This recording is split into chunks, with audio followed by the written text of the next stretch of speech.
you waiting, huh? Metal Gear. It's about passing on your genes. It's about lemons. Try that again. Now, I know it's been a hot minute, but kept you waiting. Snake, you all right? Snake! Snake! From the age of black and white silent films to today's video games and movies with near limitless rendering power, it's incredible how far technology has come. With that power, we've entered what I call the era of remakes. And so I asked the question, is it as bad as people make it out to be? The conversation around remakes is divided. Many argue they're just a way for studios to cash in on nostalgia without taking any risks. But I believe that some remakes are not only justified, they're necessary. Remakes aren't anything new. In film, they're almost as old as the medium itself. Gaming's a bit more complicated. I mean, do we really consider every 2D Mario game a remake? I mean, just look at them. Jumping on blocks, stomping on Koopas. Last I checked, you did that last game, buddy. Time to get something new. But no, what do you expect? I want a Mario game where if I don't file my taxes correctly, the IRS does a no-knock raid. Some of these franchises that drop these yearly titles, they're pretty much remakes in themselves. It's like they slapped on some new pixels and called it at that. Who'd want to buy the same slop year after year? Jokes aside, obviously I'm talking about these major titles like Silent Hill, Final Fantasy, Resident Evil, or even Metal Gear Solid 3. Now, are these games just cash grab slop, or is there more genuine love behind them? And so I asked the question, is Delta the worthy remake that Metal Gear deserves? How does it stand in today's landscape of remakes? And most importantly, do we really need it? I call the special intelligence my ass. The way it be rammed inside of me. Oh, no, sorry. I'm like a PSYOP agent, except the only thing I'm psychologically operated on is my health and well-being. That wasn't that good, hang on. Before we can talk about the present, we have to go to the past to understand why Metal Gear is so significant. Well, Metal Gear wasn't the first franchise where the whole focus was avoiding enemies rather than fighting them. It certainly was the one to lay the foundation for a lot of key elements that you see in modern stealth. And so in order to understand how we got here, let's go to the very start. By the mid-1980s, the gaming world was divided, east and west. This split created a massive difference in what kind of games would actually make it across the market.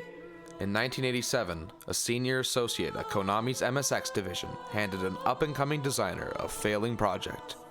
That designer was Hideo Kojima, and that game would go on to become Metal Gear. Hardware limitations made it nearly impossible for the MSX to handle the flashy, fast-paced shoot-'em-ups that were popular at the time.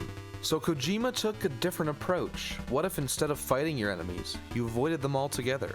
That idea, combined with new features added in the sequel, Metal Gear 2, Solid Snake, like crawling, improved sneaking, guards even reacting to footsteps, helped shape what stealth games would become.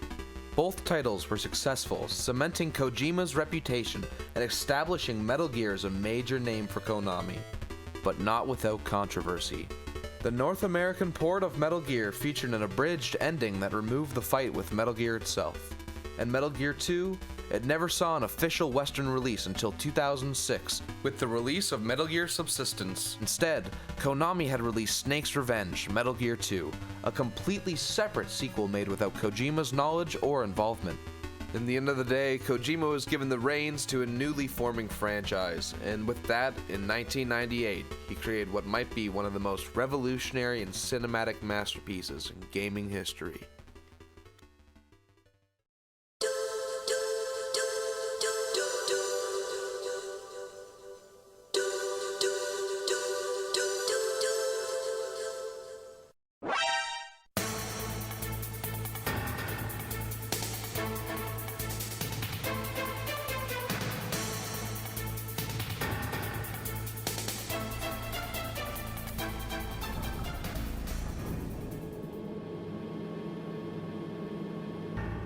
Hey, what's up guys, it's Scares here.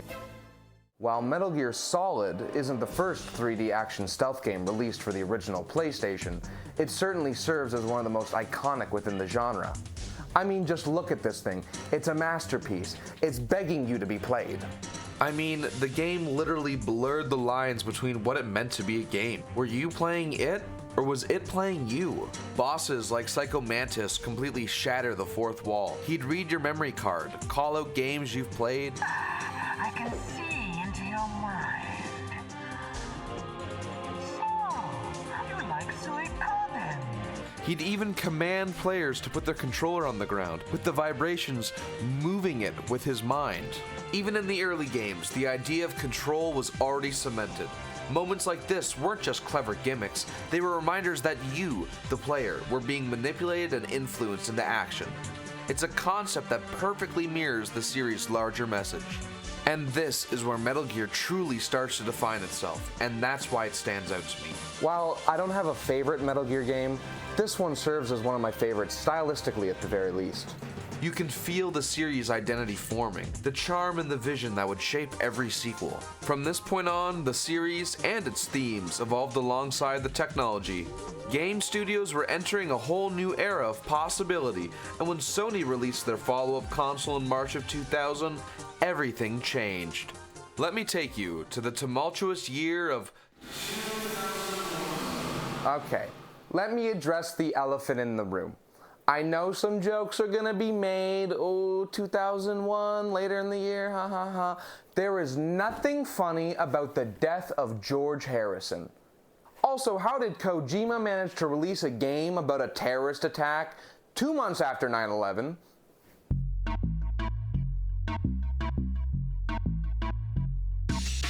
Metal Gear Solid 2: Sons of Liberty was a major step forward for the series. Even before its release, the game's plot had already undergone changes. Originally supposed to take place in the Middle East, it was changed due to political tension at the time. Thus, they opted for the New York setting that it is now.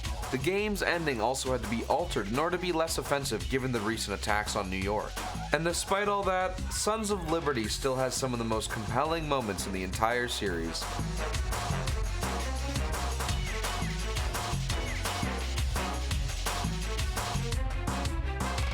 Raiden sometimes gets a bad rep as a protagonist, and honestly, I hate to say it, I kinda like the guy. I know that he doesn't live up to the legend that is Solid Snake, but at the same time, he's fantastic. Raiden often reflects the player. He's at times a vessel for the game to communicate to you, and that's the whole point. If Raiden feels frustrating, maybe that's because it's a reflection of your own self as you're playing through the game, being commanded and controlled by a system doing whatever it says. That's the story that Kojima tried to tell us here. Sons of Liberty left me with a mix of emotions that I honestly struggle to put into words. It's a twist that deserves to be experienced blind. It changes everything you thought you knew about Metal Gear up to that point. And so naturally the next question is, well, where do we go from here? Rather than try and push the story forward, Kojima made a different choice. He went backward, all the way back to 1964. A story about how truth becomes legend, and how legends shape a legacy. Before Solid Snake ever fought his twin on Shadow Moses, before the tanker incident, before the Patriots ever pulled their strings, there was one soldier who started it all. A man forged in the shadow of the boss, destined to even surpass her. Let me introduce you to the true patriot who saved the world, and the man who would later go on to sell it all in Metal Gear Solid 3, Snake Eater. Snake Eater isn't just a prequel, it's the beating heart of the entire franchise. By stripping away the AI conspiracies and modern twists, it focused on something painfully human, a struggle between loyalty, ideology, and the cost of choosing a side. Up to this point in the modern timeline, Big Boss was little more than a legendary soldier with a shadowy motive, the rumored father of Solid Snake, and frankly at times was more of a concept than a real character. But Metal Gear Solid 3 shows us who he really is. At the center of this lies his bond with the boss, student and mentor, almost mother and son at times. A connection so strong that its betrayal reshaped the world for the next 50 years. Metal Gear Solid 3 wasn't just another entry in the franchise, it was an entire next step in terms of gameplay and mechanics, completely reinventing itself. Camo, stamina management, hunting for food, and an in-depth injury system. Kojima was not playing around with this one. This is why Metal Gear is so enduring.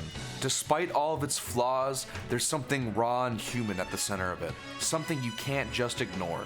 Snake Eater isn't just the start of the timeline, it's a love letter to spy thrillers, Cold War fiction, and spaghetti westerns all rolled into one. Where later games explain their absurdity with nanomachines, Snake Eater, on the other hand, Kojima really looked at that guy and said, you know what, you get superpowers. and yet, despite all the over-the-top characters, some of whom feel like WWE superstars than actual soldiers, Snake Eater is unapologetically human.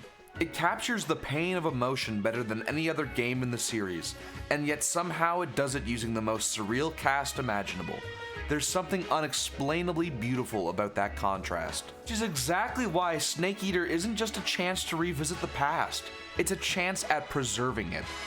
Delta needs to capture the heart of Snake Eater, not just the spectacle, but the vulnerability, the struggle, the feeling of earning every inch of ground you crawl through. And so that leaves me with a final question, one that leads directly into part 2. Has Delta added another layer to this legacy, or is it merely just another attempt at controlling it? You couldn't even handle what I smoke. I'm huffing back that Groznygrad OG. I'm smoking up that Balgan pack. If you ask me, I'm the OG me. I'm the only me. I'm hitting that revolver ocelot bush. They think that they him, but little do they know, I'm him, 'cause that's me. I'm smoking Eva's bush. I just ground up her pubes and I rolled it in my next blunt.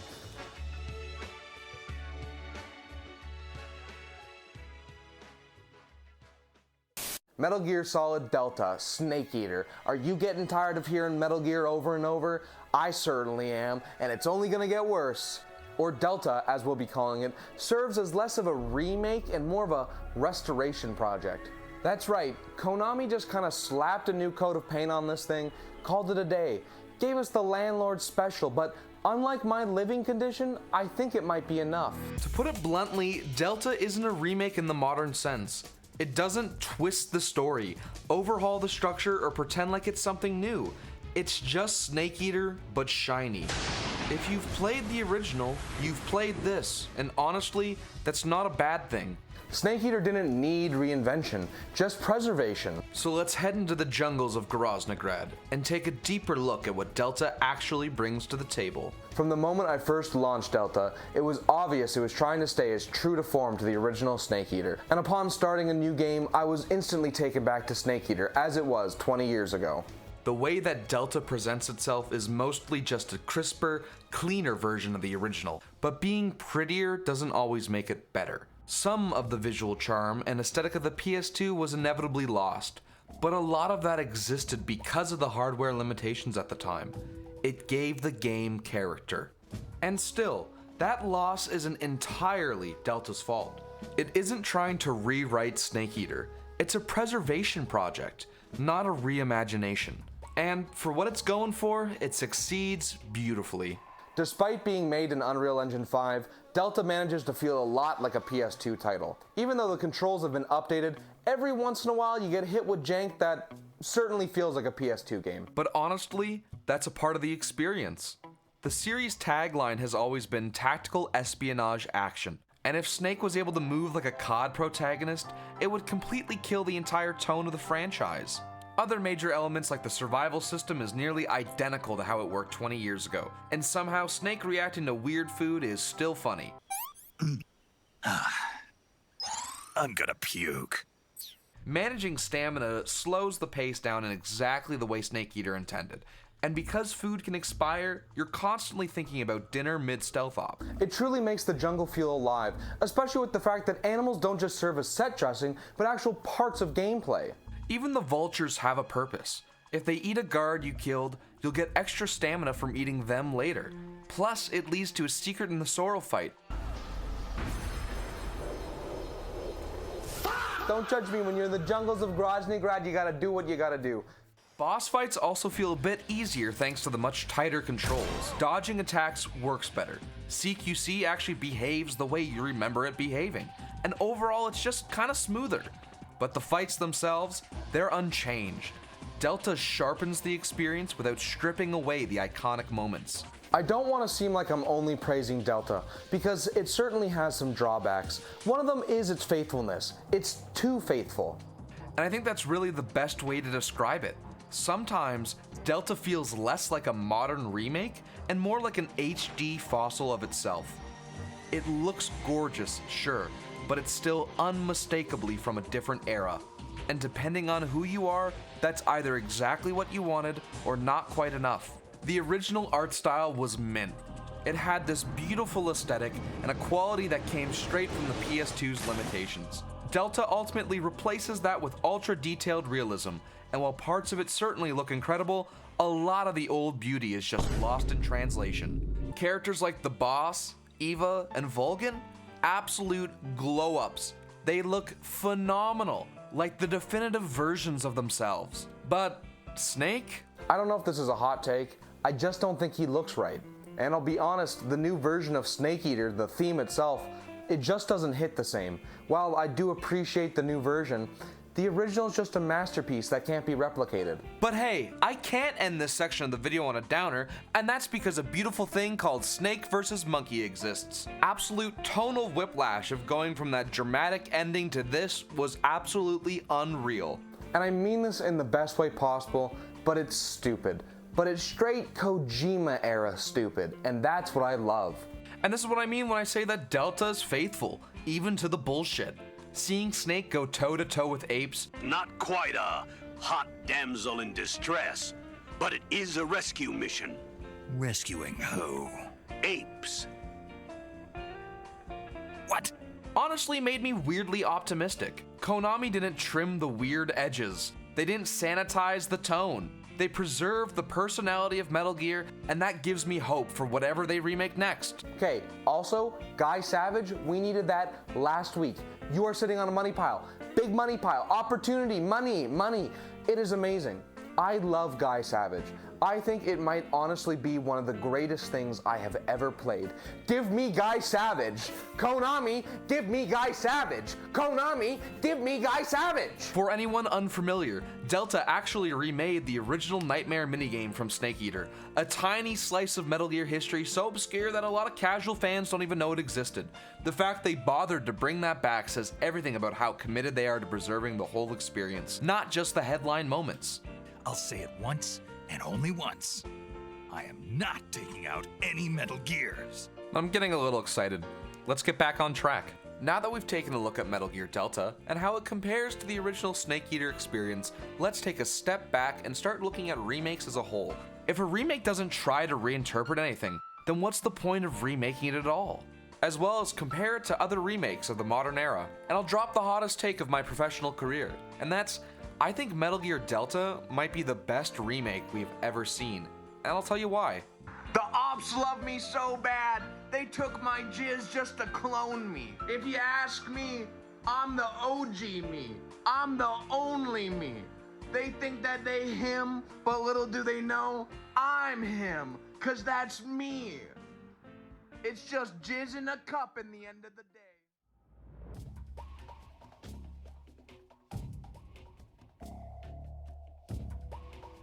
What frustrates me the most about the remake conversation is how remake has become a bit of a catch-all buzzword. It gets slapped onto everything.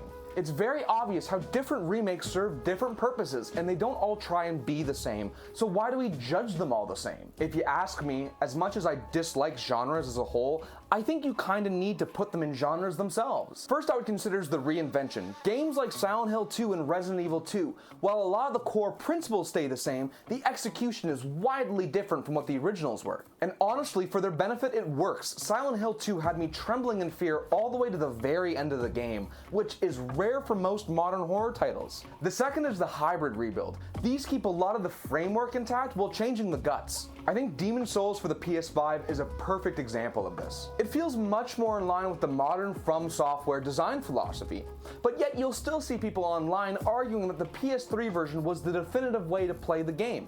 However, if you ask me, I'm not going to take a Souls fan's opinion on how to have fun. Finally, what I consider is the restoration, or as some might remember it, the remaster. Do you remember that word? Well, Delta is fundamentally a remake. It was built from the ground up in Unreal Engine 5. However, it carries a lot of the principles and philosophies of remasters. I mean, just look at Delta. In every aspect of the way, it pretty much acts just like a remaster would've. And it makes it difficult because the Master Collection exists and fundamentally serves as the remastered version of the original titles. Not every classic needs or benefits from a ground-up reinvention. A faithful remake isn't about rewriting history. It's about preserving the pacing, the tone, the oddities, and the character of the original. It's taking what already worked and making it accessible on modern hardware without stripping away the DNA that made it unique in the first place. A lot of iconic games are chained to aging systems, and sometimes the best thing a remake can do is simply unbury them. But when a remake starts fixing things that were never broken, that's how we lose identity. That's why I haven't brought up Resident Evil 3 until right now. Not because it's bad, but because it felt half-baked compared to the predecessor and left me constantly asking, why would I pick this over the original? So does a remake have to redefine the original? Delta's answer is a very confident no. And you know what no one seems to talk about in the remake debate? Accessibility. The simple, practical answer of how available is the original? I noticed something interesting that not a lot of people seem to want to talk about. Go search for Metal Gear on Steam. You'll find yourself the Master Collection, the remake of Delta, as well as the Phantom Pain. That right there, you can buy each title from the Master Collection individually on their own for about 26 Canadian, or you can buy the entire collection as it is. Now, let's go look at the two largest legacy horror titles from that era, Silent Hill 2 and Resident Evil 2. What do we get?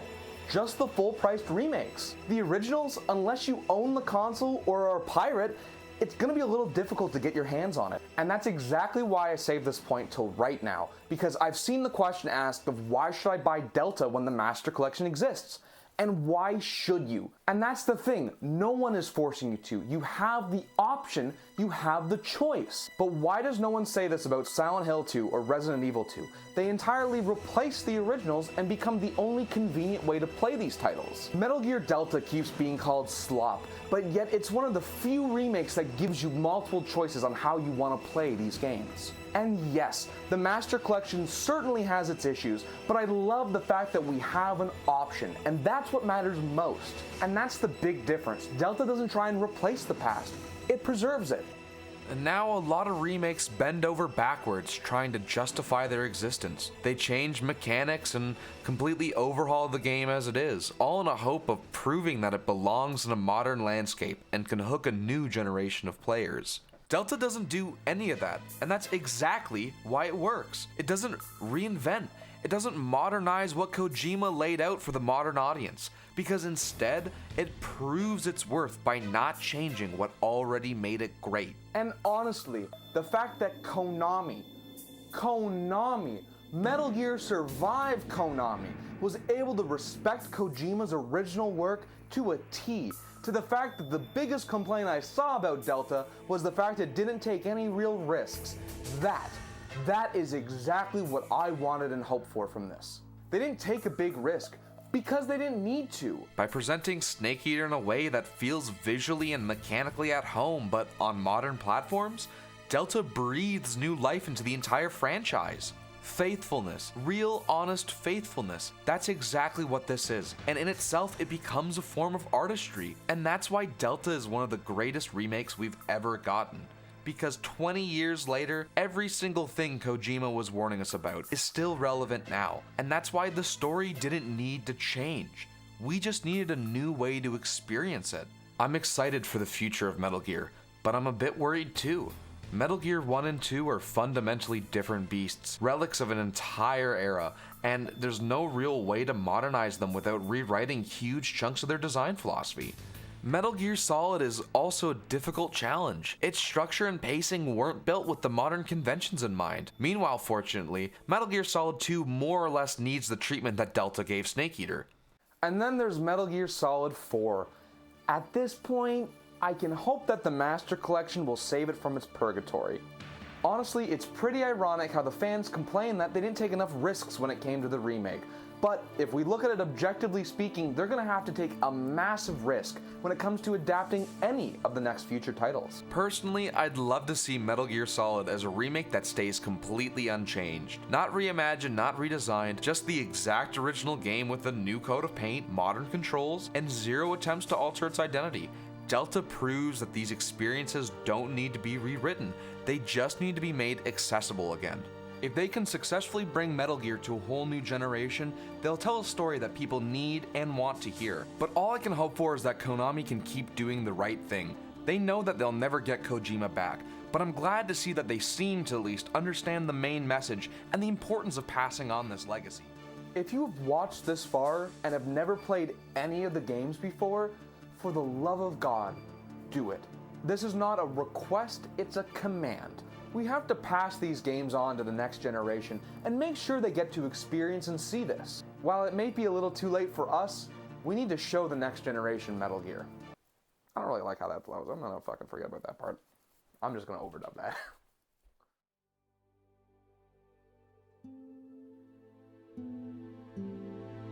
For over 3 decades, Metal Gear has wrestled with one question: what do we leave behind? Is legacy something we choose, or something we're forced to carry? Every act of remembrance comes with pain, but it is that pain that gives history its weight. It can't be forgotten. It's so important that we pass these games on. Whether you think that it was too close to the original and that they could have done so much more, the objective truth is that it is almost a one-for-one to the beautiful masterpiece that Kojima originally created. And that is why it's important we pass this on to the next generation, because it's this great game, but now accessible. Because some stories like Metal Gear deserve to survive, even if people like Kojima have moved on. And that's because Metal Gear isn't just about war, or sibling rivalries, or politics. It's about what we leave behind. I know that Kojima doesn't support Metal Gear Delta. He's said it before already, and I understand. But personally, I just can't stand to see these games be forgotten. They tell such an important story and a message that needs to be passed on. The next generation needs to see it. And maybe it's not always about who made it, but who keeps it alive. Is that not what we want? Because that's all a remake needs to be. A bridge from who we once were to who we are now. And I'm glad that Konami's doing that. And I hope that they continue to make games just as good as Metal Gear Delta was. I messed up that last part, but there were some good parts in that. I'm sorry, but he had one last message he wanted to say to you. What? He told me to tell you to forget about him and to go on with your own life. Frankie said that? Yeah. He also said he'll always love you. Naomi, your brother just saved you, me, and the whole world. He fought with every ounce of strength in his body. Maybe now he's finally found some peace. Liquid died from Fox Die too. What about me? When am I gonna go? That's up to you. What do you mean? Everybody dies when their time is up. Yeah, so when's mine up? It's up to you how you use the time left to you. Live, Snake. That's all I can say to you.